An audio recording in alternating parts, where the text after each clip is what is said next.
Books on Tape presents Everything Matters by Ron Currie, Jr. Read by Abby Craden, Mark Deakins, Lincoln Hoppe, Hilary Huber, Arthur Morey, and Doug Wirt. What is love and what is hate? And why does it matter? The Flaming Lips in the Morning of the Magicians. We're here because we're here, because we're here, because we're here. World War I Trench Song. Part 1. In utero. Infancy. 97. First, enjoy this time. Never again will you bear so little responsibility for your own survival. Soon you will have to take in food and dispose of your own waste, learn the difference between night and day, and acquire the skill of sleeping. You will need to strengthen the muscles necessary to sustain high-volume keening for long intervals. You will have to master the involuntary coos and facial twitches which are the foundation of infantile cuteness, to ensure that those charged with caring for you continue to provide food and clean linen. You will need to flex your arms and legs, loll your head to strengthen the neck, crawl, stagger to your feet, then walk. Soon after, you must learn to run, share, swing a bat and hold a pencil, love, weep, read, tie your shoelaces, bathe, and die. There is much to learn and do, and little time. Suffice it to say that you should be aware of the trials ahead so that you may appreciate the effortless liquid dream of gestation while it occurs, rather than only in hindsight. For now, all you need to do is grow. There is one significant exception to this. You may have noticed that you share the womb with other objects.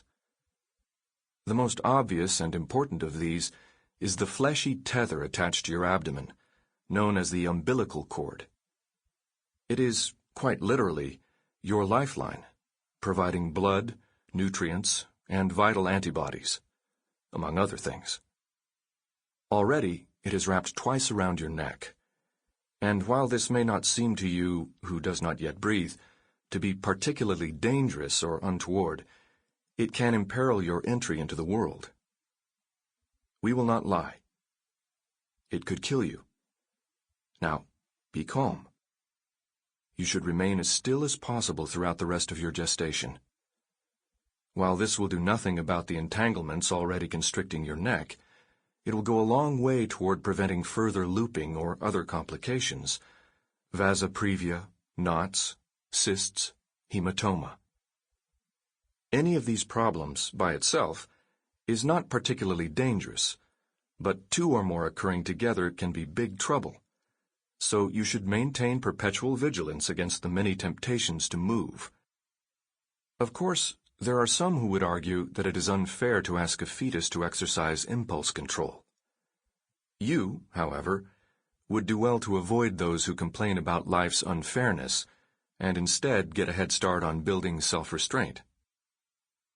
Light and noise present the toughest challenge to your resolve to remain still. They come to you through your mother's abdomen, and you feel an impetus to move toward them, to stir the viscous bath of amniotic fluid with tiny fingers and toes in an effort to absorb the warmth of sunlight, or hear Carly Simon trill. The urge to move is natural and understandable. As will be the case throughout your life, no matter how long or brief, the choice is, in the end, yours. Simply bear in mind that most every choice will have consequences, and in this instance, those consequences would likely be quite grave. 96. Your mother has one other child, your brother, who was a tornado in utero, so your lack of movement causes her alarm. We should mention that she is prone to unreasonable anxiety and nervous tension, minor disorders that have several underlying causes, not the least of which is the verbal and physical abuse she suffered as a child at the hands of her father. Sample complete. Ready to continue?